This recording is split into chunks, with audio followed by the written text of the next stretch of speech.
آج میں آپ کے سامنے آقائے کریم صلی اللہ تعالی علیہ وسلم کے سونے کے آداب، سرکار صلی اللہ تعالی علیہ وسلم جب آرام فرماتے لیٹتے تو سرکار صلی اللہ تعالی علیہ وسلم کی عادت کیا تھی اور کس طریقے سے لیٹنے کو اللہ عز و جل اور اس کے رسول صلی اللہ تعالی علیہ وسلم پسند فرماتے۔ اگر ہم نے مصطفیٰ جان رحمت صلی اللہ تعالی علیہ وسلم کے طریقے کے مطابق ہم نے سونا شروع کیا اور اس طریقے پر ہم سوئیں تو سونے پر بھی اللہ عز و جل ہمیں عبادت کا ثواب عطا فرمائے گا۔ آقائے کریم رؤوف الرحیم علیہ التحیۃ والتسلیم کی عادت کریمہ تھی کہ جب رسول اعظم صلی اللہ تعالی علیہ وسلم بستر پر آرام فرمانے کے لیے تشریف لے جاتے تو سرکار صلی اللہ علیہ وسلم مسواک کر لیا کرتے۔ یہاں سے یہ بات سمجھ میں آئی کہ سونے سے پہلے مسواک کرنا یہ حضور صلی اللہ علیہ وسلم کی سنت مبارکہ ہے۔ بہت سارے لوگ جو گٹکے کے عادی ہیں، سگریٹ کے عادی ہیں، پان کے عادی ہیں، وہ رات کو اسی طریقے سے پان چباتے چباتے، گٹکا کھاتے کھاتے، منہ میں جمع کیے ہوئے سگریٹ پیتے پیتے سو جاتے ہیں۔ نہ جانے ان کے منہ سے کیسی بدبوئیں نکلتی ہیں کہ اللہ اکبر، ایک عجیب سی گھن سی محسوس ہوتی ہے۔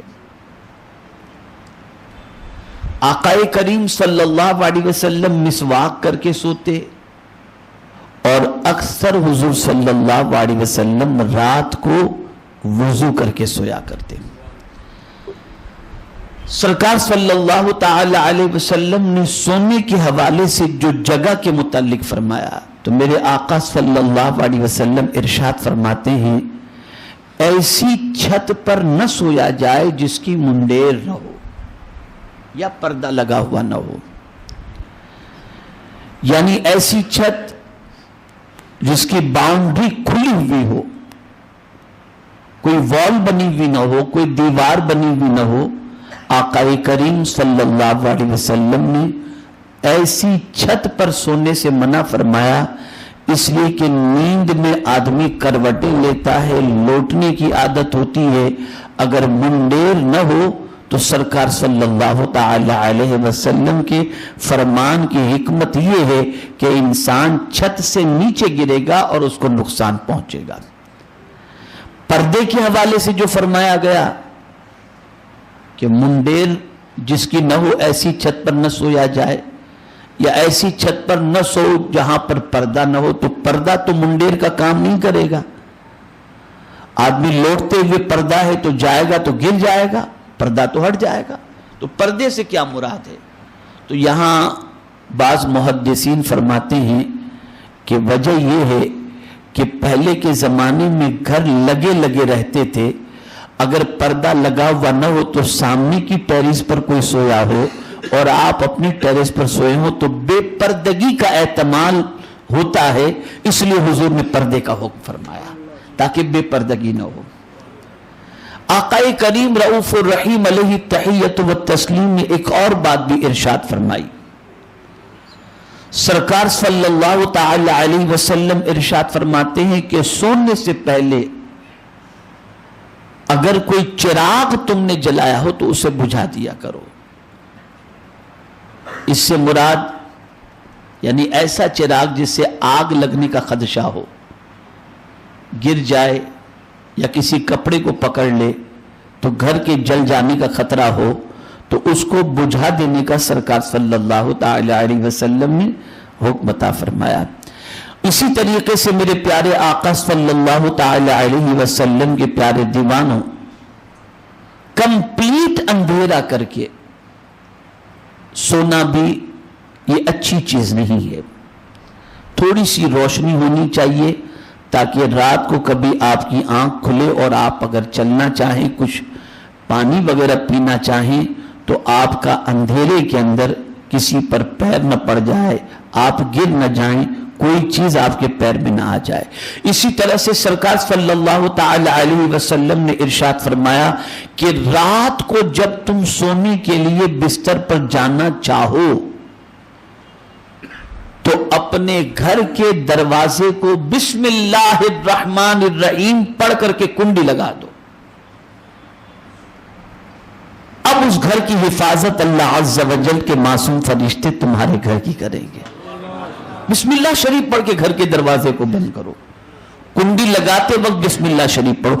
اسی طریقے سے آقا کریم صلی اللہ تعالی علیہ وسلم نے ارشاد فرمایا کہ وہ برتن جو کھلے ہوئے ہوں، رات کو سونے سے پہلے بسم اللہ شریف پڑھ کر ان برتنوں کو ڈھانک دیا کرو۔ آقا کریم رؤوف الرحیم علیہ تحیت و تسلیم کی عادت کریمہ تھی۔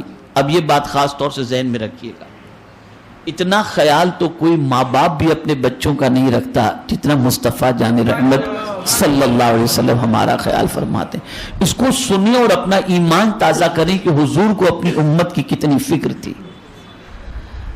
فرمایا گیا کہ اگر تم نے رات کو کوئی ایسا کھانا کھایا ہے جس میں چکناہٹ ہے، اور آج تو کوئی شادی کا کھانا ایسا نہیں ہوتا جس میں چکناہٹ نہ ہو، یا آپ نے ایسا کھانا کھایا جس میں چکناہٹ ہے، چربی ہے، خوشبو وغیرہ ہے کھانے کے اندر، تو فرماتے ہیں اس کو اچھی طریقے سے دھو لو۔ اب وجہ سنیے گا، ایمان تازہ ہوگا۔ اچھی طریقے سے دھو لو، اس کے بعد سو۔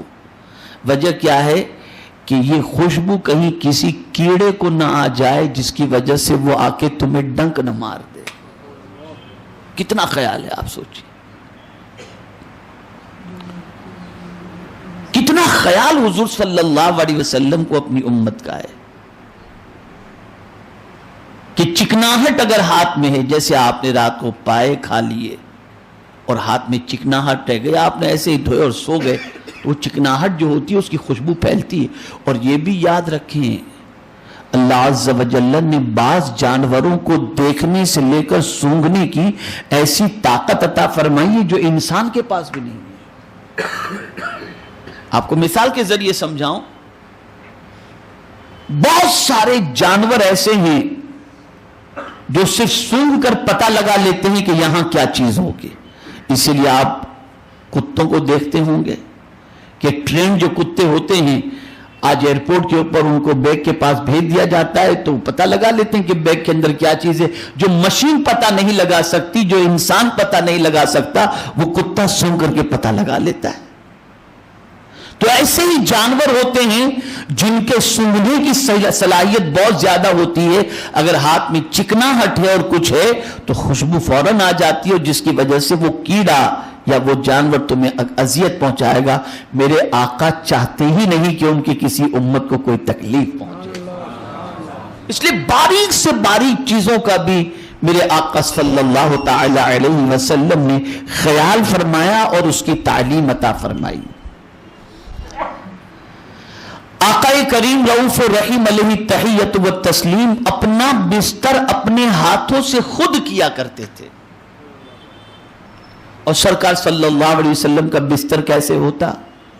کبھی حضور صلی اللہ تعالی علیہ وسلم صرف کالی چادر بچھا کر اس پر سو جاتے، کبھی سرکار صلی اللہ علیہ وسلم کے پاس جو کمبل ہوتا اس کو طے کر لیتے، ڈبل کر لیتے، یعنی ایسے گھڑی کر لیتے اور اس کے اوپر سو جایا کرتے۔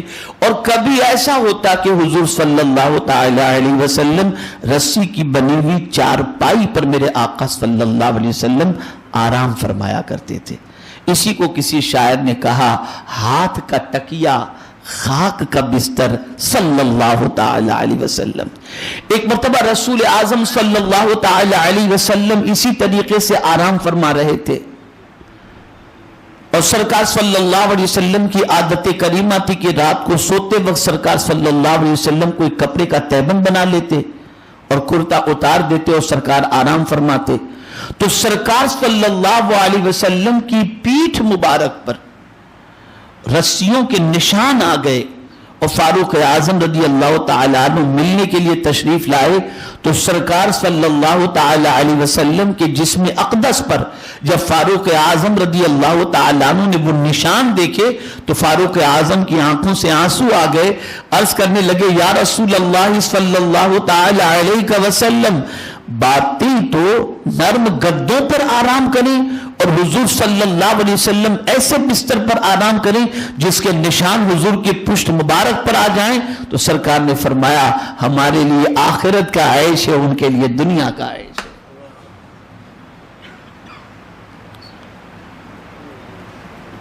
اسی طرح سے آقا کریم صلی اللہ تعالی علیہ وسلم کا معمول تھا کہ رات کو سونے سے پہلے اپنی فیملی کے ساتھ کچھ بات کیا کرتے.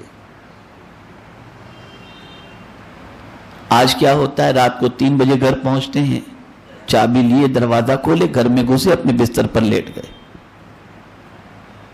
اتنا وقت ہی نہیں. اور یہ بلا واٹس ایپ کی اللہ خیر فرمائے، بیوی الگ واٹس ایپ پہ لگی ہے، مرد الگ واٹس ایپ پہ لگا ہے، ایک دوسرے سے کوئی بات ہی نہیں کرتا. یا کوئی ٹی وی پہ لگا ہوا ہے، کس پر لگا ہوا ہے. اب ہم دیکھیں کہ حضور کیا بات کرتے تھے. تو فرمایا گیا رسول اعظم صلی اللہ علیہ وسلم سونے سے پہلے گھریلو مسائل پر اپنی فیملی سے بات کرتے یا پھر مسلمانوں کے بارے میں اپنی فیملی سے بات کیا کرتے تھے. یہ آقا کی عادت کریمہ تھی. آقا کریم صلی اللہ تعالی علیہ وسلم خود ہی تکیہ بھی رکھتے اور خود ہی حضور صلی اللہ علیہ وسلم بستر بھی بناتے تھے. اور سرکار صلی اللہ تعالی علیہ وسلم کا جو تکیہ تھا وہ کھجور کی چھالوں کا تھا. رسول اعظم صلی اللہ علیہ وسلم اس کا استعمال فرمایا کرتے تھے. آقا کریم رؤوف الرحیم علیہ التحیۃ والتسلیم اپنے سرہانے جس رات کو مسواک سرکار صلی اللہ علیہ وسلم کرتے بلکہ ہر رات تقریباً کرتے، تو اس مسواک کو سرکار صلی اللہ علیہ وسلم اپنے سرہانے رکھتے اور صبح اٹھنے کے بعد حضور صلی اللہ علیہ وسلم سب سے پہلے مسواک کیا کرتے تھے. سونے سے پہلے آقا کریم صلی اللہ تعالی علیہ وسلم بستر پر چت لیٹتے اور لیٹنے کے بعد میرے آقا صلی اللہ تعالی علیہ وسلم چاروں کل ایک ایک مرتبہ پڑھ کر اپنے ہاتھوں پر ایسے پھونکتے اور پھر حضور صلی اللہ علیہ وسلم اپنے ہاتھوں کو اپنے پورے بدن پر جہاں تک ہاتھ پہنچتا سرکار صلی اللہ علیہ وسلم وہاں تک پھیر لیا کرتے تھے. سرکار صلی اللہ علیہ وسلم کب سوتے تھے؟ اب اسے سنو آپ. رسول اعظم صلی اللہ علیہ وسلم رات کے پہلے پہر میں سو جاتے تھے یعنی عشاء کے بعد، اور پھر حضور صلی اللہ علیہ وسلم درمیانی رات کو اٹھتے اور پھر اللہ رب العزت جل جلالہ کی بندگی کیا کرتے. اور طبی نقطۂ نظر سے اگر دیکھا جائے تو رات کے پہلے پہر کی نیند جو ہے وہ دن کے 12 گھنٹے کی نیند کی برابری بھی نہیں کر سکتی. یعنی دن کے 12 گھنٹے کی نیند جو ہے وہ رات کے پہلے پہر کی نیند کی برابری نہیں کر سکتی. آج ہمارے یہاں یہ دستور بن چکا ہے کہ ہم راتوں کو 2-2, 3-3 بجے سوتے ہیں. اسی وجہ سے ہماری صحت خراب ہوتی ہے اور ہماری طبیعت پر اثر ہوتا ہے. اور بالخصوص مسلم محلوں کا حال یہ ہے کہ یہاں تو 3 بجے سے پہلے رات ہوتی ہی نہیں. اور یہی وجہ ہے کہ مسلم محلوں کا اگر جائزہ لیا جائے تو وہاں پر ڈاکٹرز کے یہاں لائن 1-1 بجے تک رات کو لگی رہتی ہے. اور غیر مسلم علاقے میں چلے جائیے تو آپ کو 7 بجے کے بعد کوئی کلینک کھلا ہوا نہیں ملے گا، نہ کوئی پیشنٹ ملے گا، نہ کسی کے گھر کی 10 بجے کے بعد بتی جلتی ہوئی ملے گی. وہ صحت مند نظر آتے ہیں. ان کی صبح 5 بجے ہو جاتی ہے اور وہ 5 بجے راستوں پر چلتے دکھائی دیتے ہیں، اور مسلمان کی صبح 12 بجے سے پہلے ہوتی ہی نہیں ہے. اس لیے بیماریاں ہمارے یہاں کہ ہم نے طریق مصطفیٰ کو چھوڑ دیا، آقا کریم صلی اللہ علیہ وسلم کی تعلیمات کو پس پشت رکھ دیا. تو ان چیزوں کا خیال کریں. آگے مزید سماعت فرمائیں. رسول اعظم صلی اللہ تعالی علیہ وسلم جب لیٹتے تو لیٹنے کا انداز کیا ہوتا؟ تو میرے پیارے آقا صلی اللہ تعالی علیہ وسلم کے پیارے دیوانوں، حضور صلی اللہ تعالی علیہ وسلم قبلے کی طرف منہ کر کے اپنے دائیں ہاتھ کو، اپنے دائیں ہاتھ کی ہتھیلی کو چہرے کے نیچے رکھتے اور سرکار صلی اللہ علیہ وسلم دائیں جانب کروٹ لے کر آقا کریم صلی اللہ علیہ وسلم آرام فرمایا کرتے۔ اسی سلسلے میں آپ کو ایک چیز بتاؤں کہ فرمایا گیا کہ جب کوئی سوتا ہے اور اس طریقے سے سوتا ہے کہ اس کے سونے کے طریقے سے لفظ محمد بن جاتا ہو، آپ اگر اس طریقے سے سوئیں گے نا کروٹ لے کر دائیں جانب، تو آپ کا پورا وجود جو ہے اس کی شکل وہ نام محمد صلی اللہ تعالی علیہ وسلم جیسی بن جائے گی۔ اعلیٰ حضرت عظیم البرکت امام عشق و محبت اسی طریقے سے سوتے تھے۔ اس کا فائدہ بیان کیا گیا کہ اگر کوئی شخص اس طرح سے سوتا ہے، دائیں کروٹ سوتا ہے اور نام محمد صلی اللہ علیہ وسلم کے طریقے سے یعنی اگر سوئے تو ایسا محسوس ہو کہ جیسے محمد صلی اللہ علیہ وسلم نے کہا ہوا ہے، تو فرمایا گیا 70,000 فرشتے اس بندے کے لیے پوری رات مغفرت کی دعا کرتے ہیں، مغفرت کی دعا کرتے ہیں۔ آقا کریم صلی اللہ تعالی علیہ وسلم رات کو جب بستر پر لیٹتے تو سونے کی دعا پڑھ لیتے، اللہم بسمک اموت و احیا، اور یہ دعا کروٹ لے کر کے جب لیٹتے تب یہ دعا پڑھ لیا کرتے۔ اور سرکار صلی اللہ علیہ وسلم جب بیدار ہوتے تو پڑھا کرتے الحمدللہ الذی احیانا بعد ما اماتنا والیہ النشور۔ اس دعا کا مطلب کیا ہے؟ اللہم بسمک اموت و احیا، اے اللہ تیرے نام سے میں مرتا ہوں اور تیرے نام سے میں جیتا ہوں، یعنی جینا بھی تیرے نام سے اور مرنا بھی تیرے نام سے۔ تو نیند کیا ہے؟ موت کے مترادف ہے کہ سونے والا اور مرنے والا دونوں تقریباً برابر ہوتے ہیں۔ اور جب صبح آپ کی آنکھ کھلے تو سرکار نے فرمایا، اور سرکار کی عادت کریمہ تھی کہ میرے آقا صلی اللہ علیہ وسلم یہ دعا پڑھتے الحمدللہ الذی احیانا بعد ما اماتنا والیہ النشور، اے اللہ تیرا شکر ہے کہ تو نے ہم کو مرنے کے بعد دوبارہ زندگی عطا فرمائی۔ یہ اللہ کا شکر ادا کرنا۔ میرے پیارے آقا صلی اللہ تعالی علیہ وسلم کے پیارے دیوانوں، رات کو اچانک آنکھ کھل جاتی ہے، تو رات کو آنکھ کھلے تو کیا کرنا چاہیے؟ سرکار صلی اللہ علیہ وسلم کا معمول کیا تھا؟ تو آقا کریم صلی اللہ تعالی علیہ وسلم رات کو جب بیدار ہوتے تو سرکار صلی اللہ تعالی علیہ وسلم بیدار ہونے کے بعد تہجد کی نماز ادا فرماتے، اور ادا فرمانے کے بعد پھر اگر آرام فرماتے اور پھر آنکھ کھلتی استنجا وغیرہ کی حاجت کے لیے، تو سرکار صلی اللہ علیہ وسلم قضائے حاجت سے فارغ ہو کر سرکار اپنا چہرہ دھو لیا کرتے اور اپنے ہاتھ کو دھو لیا کرتے تھے۔ یہ حضور صلی اللہ علیہ وسلم کی عادت کریمہ تھی۔ سفر میں جب سرکار ہوتے تو کیا عالم تھا سونے کا، کب کس طریقے سے سوتے؟ تو فرمایا گیا کبھی رات کو حضور صلی اللہ علیہ وسلم سفر کرتے ہوئے کہیں پڑاؤ ڈالتے اور پڑاؤ رات کے وقت حضور فرماتے تو سرکار صلی اللہ علیہ وسلم دائیں کروٹ لیٹ جاتے۔ لیکن اگر کبھی دن میں کہیں پڑاؤ ڈالا، رات بھر سفر کیا، اور رات میں سفر کے حوالے سے فرمایا گیا کہ رات کو اللہ زمین کو سمیٹ لیتا ہے، سفر جلدی مکمل ہو جاتا ہے، یہ فرمایا گیا۔ تو سرکار صلی اللہ علیہ وسلم دن کو کبھی آرام کرنا ہوتا، دن میں پڑاؤ ڈالتے تو کس طرح سے سوتے تھے؟ تو حضور صلی اللہ علیہ وسلم اس طرح سے یوں کونی رکھ کر ایسے اپنے ہاتھ پر، یعنی جس طریقے سے لیٹتے ہیں اس طریقے سے نہیں، بس ایسے ہاتھ رکھ کر کے سرکار صلی اللہ علیہ وسلم آرام کرتے تاکہ بالکل جم کر کے نیند نہ آئے، اس لیے کہ اگر جم کر کے نیند آئی تو سفر میں کہیں جلدی پہنچنا ہے یا کوئی معاملہ ہو تو اس میں دقت آ جاتی ہے، تو سرکار کے سونے کا انداز یہ رہا کرتا تھا۔ اب دوسرے اینگل سے دیکھیں کس طریقے کا سونا اللہ عز و جل اور اس کے پیارے حبیب صلی اللہ علیہ وسلم کو ناپسند تھا۔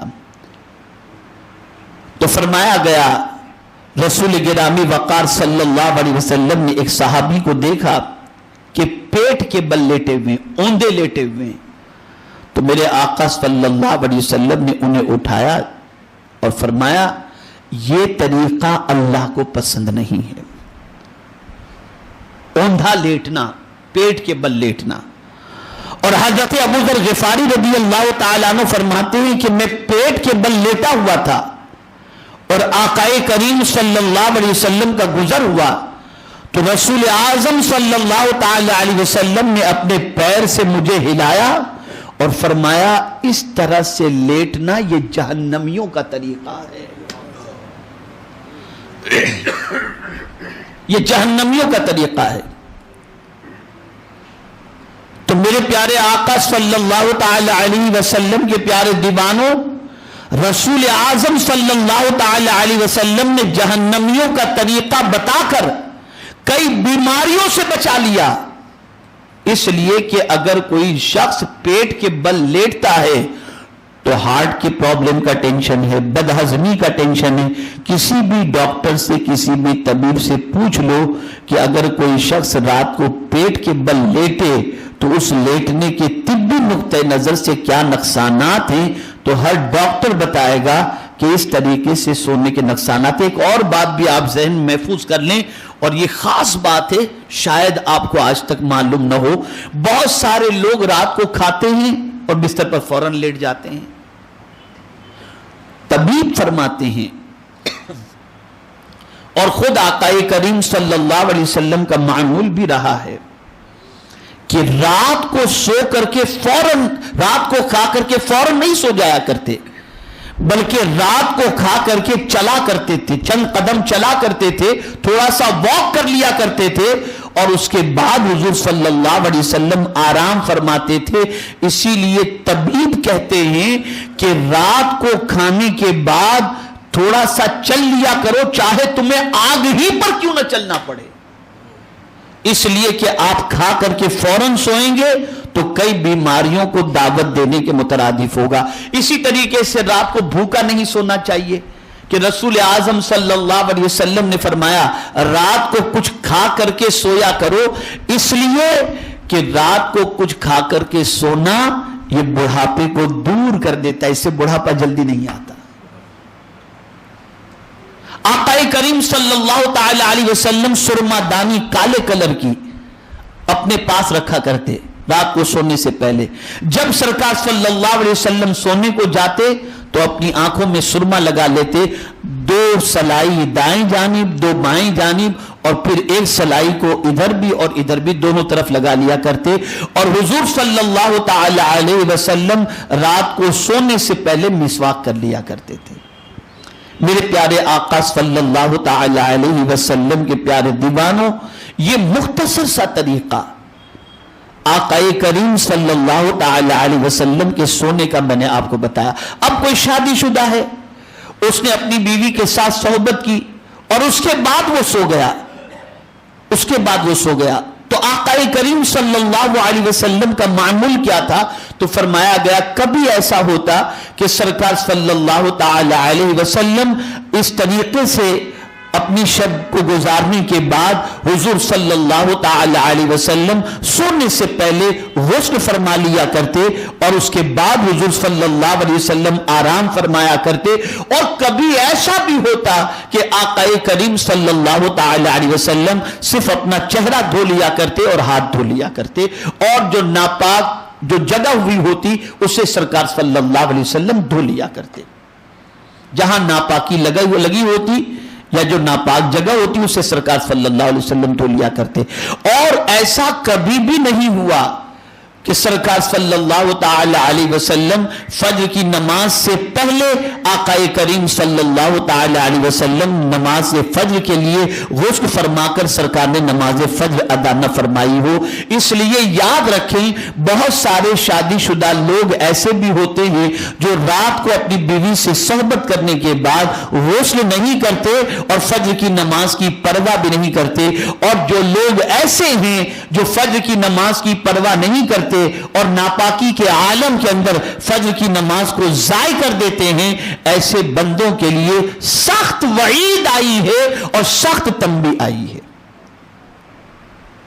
تو میرے پیارے آقا صلی اللہ تعالی علیہ وسلم کے پیارے دیوانوں، اونڈے لیٹنے سے پرہیز کریں، سونے سے پہلے وضو کرنے کی عادت ڈالیں، سونے سے پہلے اپنے بیوی بچوں سے کچھ بات کر لیا کریں، سونے سے پہلے مسواک کر لیا کریں، مسواک اپنی سرہانے پر رکھا کریں، اللہ توفیق دے تو سرما لگائیں، اور اسی طریقے سے اپنا بستر بھی اپنے ہاتھ سے بنا لیا کریں۔ اور بستر بنانے سے مراد آج ممبئی کے اندر تو بستر بنانے کا کیا مطلب ہے، کوئی ادھر سے رضائی لانی نہیں، بچھانا نہیں ہے، بستر بنے ہوئے رہتے ہیں، آپ چادر کو 3 مرتبہ جھٹک لیا کرو کہ یہ بھی حضور صلی اللہ علیہ وسلم کی سنت مبارکہ ہے۔ اور میرے پیارے آقا صلی اللہ علیہ وسلم کے پیارے دیوانوں، ایسا نہیں ہے کہ یہ کام صرف بیوی ہی کرے، مصطفیٰ جان رحمت صلی اللہ علیہ وسلم یہ کام بھی اپنے ہاتھوں سے کرتے تھے، اور اپنی امت کو حضور نے تعلیم عطا فرمائی کہ ایسا کرنا یہ میری سنت مبارکہ ہے۔ تو عرض کرنے کا منشا یہ ہے کہ ہم نے اس طریقے سے اگر آرام کیا، ہم اس طریقے سے سوئے، ہم اس طریقے سے بیدار ہوئے، ہم نے یہ پڑھ کر کے سونے کی کوشش کی اور وہی دعا پڑھ کر کے اٹھنے کی کوشش کی جو حضور صلی اللہ علیہ وسلم نے ہمیں تعلیم عطا فرمائی، تو آپ یقین مانیں کہ انشاءاللہ العظیم ہمارا سونا بھی اللہ عز و جل کی بارگاہ کے اندر عبادت سے الگ نہیں ہوگا، بلکہ سونے پر بھی میرا مولا عبادت کا ثواب عطا فرمائے گا۔ میرے پیارے آقا صلی اللہ تعالی علیہ وسلم کے پیارے دیوانوں، ایک اور چیز، بہت سارے لوگ رات کو سونے میں ڈر جاتے ہیں، بچے ڈر جاتے ہیں، کبھی کبھی انسان ٹینشن میں ہوتا ہے، کوئی معاملہ ہوتا ہے تو رات کو چین کی نیند نہیں آتی، طبیعت گھبراتی ہے، بے چین ہوتی ہے، بے قرار ہوتی ہے، ایسا لگتا ہے دل ابھی بیٹھ جائے گا، ابھی ہارٹ بیٹھ جائے گا، ابھی ہماری روح نکل جائے گی، اتنی بے چینی ہوتی ہے۔ تو آقا کریم صلی اللہ تعالی علیہ وسلم نے ایسے موقع کے لیے ایک دعا تعلیم فرمائی ہے، اعوذ بکلمات اللہ التامۃ من غضبہ وعقابہ وشر عبادہ ومن ہمزات الشیاطین وان یحضرون۔ یہ دعا جو پڑھ کر کے سوئے گا انشاءاللہ اس کو دل کی بے قراری نہیں ہوگی، سکون کی نیند آ جائے گی انشاءاللہ۔